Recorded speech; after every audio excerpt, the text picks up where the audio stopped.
Pirating, un super jeu. Je vais vous expliquer comment ça marche parce que j'ai joué avec mes neveux, c'était chouette, on s'est bien marré.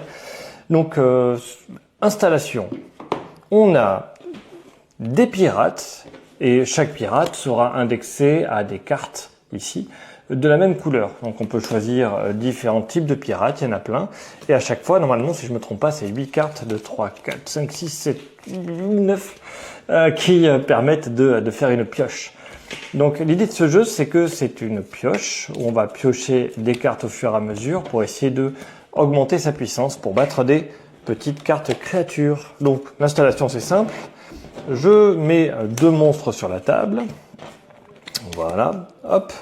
Je mets autant de trésors qu'il y a de joueurs. Là, on est 3. Hop, mes petits trésors, 3, n'importe quoi, on y est. Et donc, on va devoir faire des paris. Donc là, tu vois, il y a des références à Barbe Noire.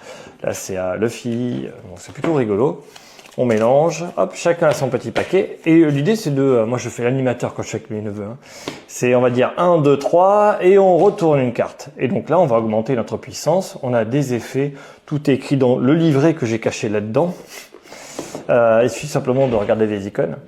Et l'idée, c'est que ça va être à 3, on retourne une carte et on augmente nos capacités. Et là, on les a. Donc, un petit exemple de capacité.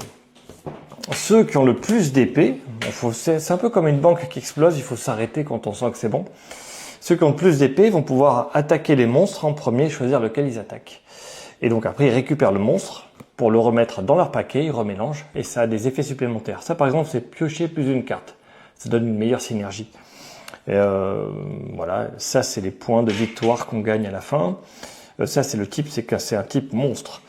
Celui-là par exemple est plus intéressant parce qu'il donne 2 points de victoire à la fin. Donc c'est un monstre, mais attention, il y a une tête de mort. Et 3 têtes de mort, on saute.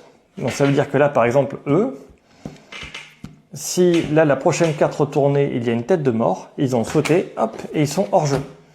Donc gagner cette carte-là, ça peut être par exemple un désavantage parce que oui, elles sont fortes, mais on va les rajouter à nos paquets. Et après, si on n'a pas de chance, hop, on fait sauter notre paquet de cartes. Et on a perdu, parce qu'il y en a 3 ici. 1, 2, 3 têtes de mort.